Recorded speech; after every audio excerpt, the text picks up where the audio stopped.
Poultry का शुमार पाकिस्तान की टॉप 10 इंडस्ट्रीज़ में होता है। एक अंदाजे के मुताबिक इस इंडस्ट्री में 20 लाख से ज़ायद लोग वाबस्ता हैं। चिकन सस्ते दामों प्रोटीन हासिल करने का एक बड़ा ज़रिया है, लेकिन अब ये सस्ता प्रोटीन कई लोगों का रोज़गार ख़त्म करने जा रहा है। इसकी क्या वजह है, इस वीडियो में हम इसी पर तफसील से बात करेंगे।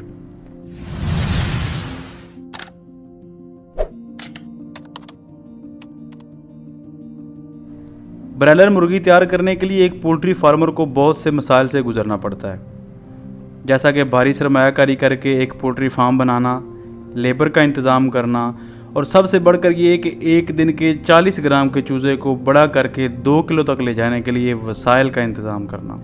2 किलो तक बड़ा करने के लिए एक बार फिर भारी सरमायाकारी करना और बीमारी से बचाकर एक सेहतमंद तंदुरुस्त चिकन मार्केट में सेल करना। चूज़ा डालने के बाद सबसे मुश्किल मरला इसकी खुराक यानी कि ब्रायलर फीड का इंतज़ाम करना होता है। पोल्ट्री में सबसे महंगी चीज़ इसकी खुराक होती है। साल 2018 के शुरू में फीड का रेट 2200 रुपये से लेकर 2400 रुपये तक था, जो अब बढ़कर अगस्त 2019 में 3100 रुपये तक पहुंच चुका है, जिसकी वजह से सैकड़ों फार्मर दिवालिया हो चुके हैं, जबकि हज़ारों मजदूर नौकरियों से हाथ धो बैठे हैं। एक फ्लाक के दौरान बहुत से अखराजात बढ़ जाने की वजह से जो लागत पहले फ़ी किलो 110 रुपये थी, आजकल यही लागत 130 रुपये फ़ी किलो तक पहुंच चुकी है। यानी कि 1 किलो ज़िंदा मुर्गी को तैयार करने के लिए 130 रुपये का खर्चा आ रहा है। इसके अखराजात में शामिल एक दिन के चूज़े की कीमत, मेडिसिन खर्चा, बिजली का बिल, लेबर की तनख्वाह, दर्जा हरारत पूरा करने के लिए लकड़ी या डीजल का इस्तेमाल और फीड के अखराजात शामिल हैं। ये तमाम अखराजात पूरा करने के लिए सबसे अहम मरला इस तैयार मुर्गी को बेचने का आता है, और जब 130 रुपये फ़ी किलो में तैयार होने वाला चिकन 130 रुपये से कम में सेल होता है तो फार्मर एकदम से दिवालिया हो जाता है। बाज़ औक़ात तो रेट तो 150 रुपये के अराउंड भी होता है, लेकिन 20-20 रुपये लेस भी चल जाती है। अगर 130 रुपये रेट है तो 20 रुपये तक लेस चल जाएगी और 110 में माल सेल होगा।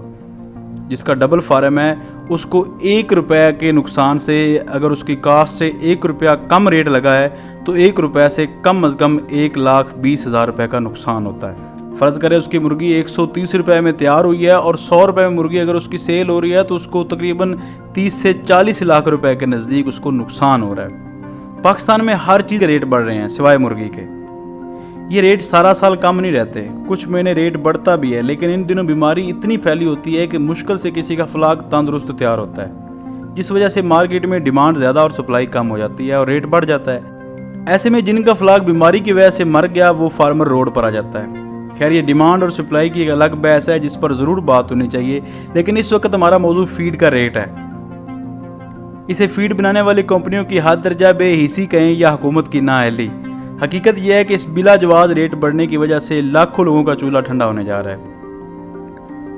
पाकिस्तान में शायद हर चीज़ का रेट बिना किसी कायदे कानून के बढ़ जाता होगा, लेकिन फीड का रेट बढ़ना इस लाकानूनियत की एक बड़ी तकलीफ दे और शर्मनाक मिसाल है।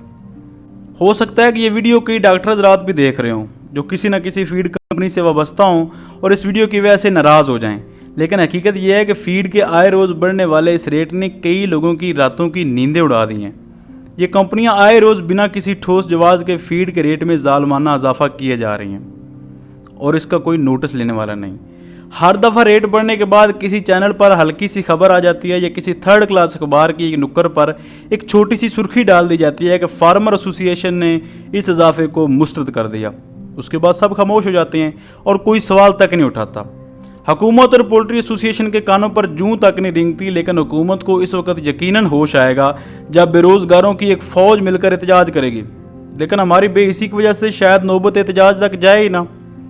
इस सारे खेल का जिम्मेदार जो भी है, हुकूमत है या फीड बनाने वाली कंपनियां, लेकिन हकीकत यह है कि छोटे फार्मर खुदकुशियाँ करने पर मजबूर हैं और गरीब मजदूर बेरोज़गार हो रहे हैं। हमारे Facebook page Pakistan poultry supervisors PPS पर किए गए एक सर्वे के नतीजे में ये बात सामने आई कि 65% फार्मर ने जुलाई अगस्त वाला फ्लाक डाला ही नहीं, जिसके नतीजे में हज़ारों मजदूर बेरोज़गार हुए। जिसकी सबसे बड़ी वजह यह थी कि इन दिनों सप्लाई ज़्यादा होती है और डिमांड कम है। चूँकि फीड का रेट बढ़ जाने की वजह से फ़ी किलो लागत बहुत ऊपर चली गई है, इसलिए फार्मर ने डरते हुए ये फ्लाक ही नहीं डाला। ये एक अलग बात है कि पाकिस्तान की तारीख में पहली बार शायद बड़ी ईद पर मुर्गी का रेट 200 रुपये किलो तक पहुँच गया, क्योंकि लोगों ने फ्लाक ही नहीं डाले थे और मार्केट में मुर्गी मिल ही नहीं रही थी। बड़ी ईद पर मुर्गी का रेट इस हद तक बढ़ जाने से आसानी से अंदाज़ा लगाया जा सकता है कि कितने फार्म बंद हुए और कितने लोग बेरोजगार हुए होंगे। हमारी हुकूमत से अपील है कि इस नए आने वाले बहरान से बचने के लिए इकदाम करें। फीड में इस्तेमाल होने वाली अशिया सस्ती की जाएँ और पोल्ट्री फीड में इस्तेमाल होने वाला जो मटीरियल इम्पोर्ट किया जाता है इस पर ड्यूटी कम से कम की जाए। फीड बनाने वाली कंपनियों से गुजारिश है कि आपका बैंक बैलेंस यकीनन आपके लिए बहुत अहम है, लेकिन अगर आपका बैंक बैलेंस किसी गरीब की 2 वक्त की रोटी में रुकावट बन रहा है तो आपको इस बारे में ज़रूर नज़रसानी करने की ज़रूरत है। और आखिर में पोल्ट्री एसोसिएशन के लिए सब मिलकर दुआ करें कि उनकी आँख खुल जाए। नींद तो सेहत के लिए अच्छी होती है, लेकिन शायद गफलत की नींद की वजह से क़यामत के दिन हिसाब देना मुश्किल हो जाए। बहुत बहुत शुक्रिया।